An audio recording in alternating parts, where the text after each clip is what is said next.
Dan hari ini di video kali ini aku pengen ngasih tahu apa sih hal yang tidak boleh dilakukan sama aplikasi pinjaman uang online ketika teman-teman masih belum mampu untuk melakukan pembayaran. Dan ketika mereka melakukan hal-hal ini, kalian bisa langsung laporkan. Kemana bang? Boleh ke AFPI, boleh ke OJK, atau mungkin langsung kepada pihak kepolisian. Ya, apa aja sih yang sebenarnya tidak boleh dilakukan sama pinjol itu? Dan akan kita bahas pada video kali ini. Dan sepertinya permasalahan dari aplikasi pinjol ini belum juga terselesaikan dengan baik. Bahkan mungkin masih banyak yang menjadi korban-korban baru. Dan hari ini masih pusing 7 keliling. Dan masih sibuk banget buat nyari dana-dana talangan hanya untuk membayar biaya perpanjangan tanpa mengurangi hutang. Ini merupakan masalah kita bersama ya. Dan aku pengen mendoakan kalian mudah-mudahan diberikan kelimpahan rahmat dan rezeki yang halal dan thayyibah supaya bisa lepas dari semua jerat hutang piutang yang ada hari ini. Oke, langsung aja deh, apa aja sih bang yang nggak boleh dilakukan sama pinjol ini ya ketika kalian belum mampu melakukan pembayaran atau mungkin masih dalam tahap proses jatuh tempo. Jadi apa aja? Yang pertama itu adalah intimidasi ya. Intimidasi itu sepertinya masih dekat melekat dengan yang namanya aplikasi pinjol. Dan mungkin yang pernah berurusan dengan aplikasi pinjol dan kebetulan belum mampu melakukan pembayaran atau telat bayar, pasti udah ngerti banget sama yang namanya intimidasi, gaya-gaya dari penagih aplikasi pinjol ini. Dan pastinya mungkin banyak yang stres ya, yang galau, yang mandinya tak basah, tidurnya tak nyenyak, dan makannya pun tak enak. Jadi gak usah dipikirin. Jadi sekarang pemerintah itu melalui API udah menegaskan untuk tidak boleh mengintimidasi siapapun masalah aplikasi pinjol ketika kalian juga belum mampu untuk melakukan pembayaran. Jika hal ini masih terjadi, silahkan laporkan kepada API, OJK, atau mungkin pihak kepolisian. Boleh. Dan itu sudah direstui pemerintah melalui API. Jadi tidak boleh lagi ada gaya-gaya premanisme atau mungkin dengan bergaya-gaya mengancam sana sini, itu tidak boleh. Karena itu sudah dilarang API dan pemerintah. Jadi tidak boleh lagi ada gaya-gaya intimidasi. Oke, itu yang pertama. Dan yang kedua itu gak boleh lagi melakukan kekerasan fisik dan mental. Kalau kekerasan fisik mungkin beberapa waktu terakhir ini kita juga melihat di media sosial ya, abang-abang debt collector yang mungkin sedikit melakukan kekerasan atau mungkin banyak yang melakukan kekerasan, yang mudah-mudahan jangan terjadi lagi. Karena itu sudah tidak perbolehkan ya, tidak boleh lagi melakukan gaya-gaya kekerasan fisik dan mental. Kekerasan mental itu seperti apa? Ya mungkin mereka akan menyerang psikologis dan kejiwaan kita, sehingga kita akan merasa panik, ketakutan, stres, dan lain sebagainya, sehingga kita sudah tak mampu lagi untuk berpikir jernih. Jadi itu sekarang sudah dilarang. Kenapa? Karena hari ini banyaknya jatuh korban karena aplikasi pinjol itu karena memang mereka itu menyerang mental seseorang, dan mereka menginginkan itu supaya kita panik, supaya kita takut, supaya kita berusaha untuk melakukan pembayaran. Jadi apapun hari ini permasalahannya, aku pengen mengingatkan untuk kalian agar untuk stop gali lubang tutup lubang lagi.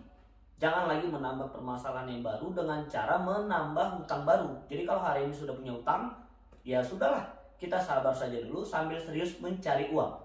Dan jangan lagi gali lubang tutup lubang. Sudah, cukup sampai dengan situ. Karena permasalahan hari ini sudah benar-benar membuat kita cukup pusing. Ya, jadi tidak boleh lagi melakukan kekerasan fisik dan mental. Itu untuk yang kedua. Dan yang ketiga, apalagi sih bang yang tidak boleh dilakukan pinjol ketika kita belum mampu melakukan pembayaran? Dan yang ketiga, cara-cara yang menyinggung sara dan merendahkan harkat martabat serta harga diri penerima pinjaman. Tidak boleh. Bagaimana itu yang merendahkan sara? Pengalaman pribadi kita kemarin ketika kita belum mampu melakukan pembayaran, kebetulan si peminjam memiliki nama yang bernuansa lebih ke agama, suatu agama, dan si penagih debt collectionnya ngatain percuma aja nama lo berbau-bau ini itu berunsur sebuah agama, tapi ternyata lo belum mampu melakukan pembayaran dan lo masih nekat buat tidak bayar. Itu tidak boleh, itu mengandung sara. Jadi setiap debt collection itu tidak boleh menyinggung sara ya. Berbau agama itu cukup sensitif hari ini dan seterusnya. Jadi tidak boleh lagi menyinggung sara dan juga tidak boleh merendahkan harkat dan martabat manusia atau seseorang atau si penerima pinjaman. Ya mungkin hari ini ada yang dikatain maling, ada yang punya pengalaman dikatain maling, woi bayar utang lo, maling ini itu segala macam. Itu tidak boleh. Atau mungkin ada yang sudah diedit fotonya, wajahnya ya, dan diganti dengan tubuh seseorang dengan fitnah katanya open booking. Mungkin ada yang punya pengalaman gitu. Jangan galau ya. Kalian tidak sendirian dan udah banyak yang ngerasain seperti itu. Kalau perlu kalian tahu apa aplikasi pinjolnya, segera laporkan kepada pihak yang berwajib supaya pihak kepolisian terus bisa menerima laporan dari teman-teman terkait masalah aplikasi pinjol ini. Kita masih terus mendukung kinerja Polri dan pemerintah, khususnya Pak Kapolri, untuk terus tegas ya. Kapolri sudah cukup tegas memerintahkan seluruh jajaran kepolisian di seluruh wilayah kerja Republik Indonesia untuk menerima laporan aplikasi pinjol yang melakukan pelanggaran hukum.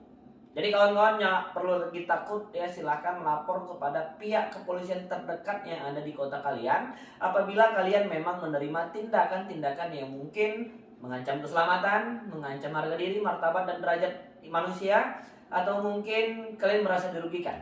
Kalian bisa langsung laporkan kepada pihak kepolisian terkait masalah aplikasi pinjol. Itu 3 hal. Jadi yang keempat itu juga ada. Yang keempat itu tim penagihan itu harus punya jam kerja. Jam berapa aja sih Bang sebenarnya pihak debt collection atau aplikasi pinjol ini boleh menagih? Ada jamnya dong. Jadi untuk menagih utang itu juga ada jamnya, nggak sembarangan seperti itu bisa langsung main tagih-tagih aja bos, nggak bisa ya. Pemerintah sudah memberitahukan jam-jam kerja untuk melakukan penagihan tersebut. Nggak boleh lagi sembarangan, nanti marah tuh sama dengan ketika kalian ditagih di luar jam kerja. Jamnya jam berapa aja Bang?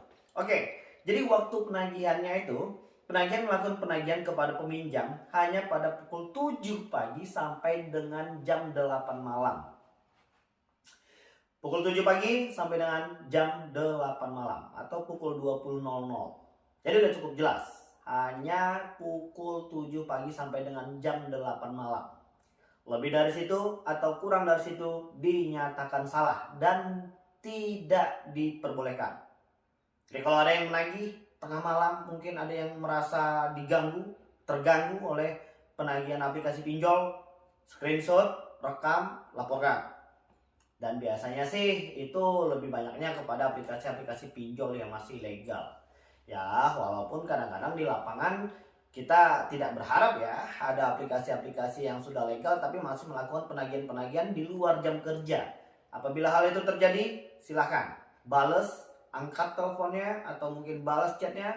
Kalian menagih di luar jam kerja yang sudah ditetapkan oleh pemerintah dan AFPI. Balas seperti itu. Ya, jadi jangan lagi panik yang mungkin bisa mengganggu kejiwaan kita ya, khususnya untuk ibu-ibu ini yang sudah berkeluarga. Jangan melampiaskan masalah ini kepada anak-anak ya. Saya berharap untuk tetap fokus kepada keluarga dan kesehatan. Untuk yang bekerja, fokuslah bekerja. Dan yang mungkin hari ini mendapat intimidasi, katanya pengen dilaporkan kepada bosnya, silahkan konfirmasi dan berbicara jujur kepada pihak kantor atau admin atau mungkin supervisornya atau pimpinannya atau manajernya ya, supaya jangan sampai masalah ini menjadi besar. Dan apabila memang nanti masih terus saja diganggu, silahkan blokir saja nomor-nomornya apabila memang mereka terbukti untuk melakukan pelanggaran-pelanggaran yang sudah ditetapkan oleh pemerintah. Jadi itu tadi 4 hal yang menjadi hak kita sebagai peminjam. Jadi mereka itu tidak boleh lagi sembarangan ya. Dan mudah-mudahan video ini bermanfaat untuk kita semua. Aku pengen mengajak kalian untuk kembali semangat ya. Karena salah satu kunci dari permasalahan ini untuk bisa keluar dari semua permasalahan ini adalah semangat kita. Itu yang terlebih dahulu ya. Yang kedua adalah motivasi kita untuk bisa melunasi semua utang-utang. Dan kalian harus jaga kesehatan. Dan yang paling penting, jangan melampiaskan permasalahan ini kepada keluarga, khususnya untuk anak-anak. Ya, oke, jadi mungkin itu yang bisa aku sampaikan. Dan assalamualaikum warahmatullahi wabarakatuh.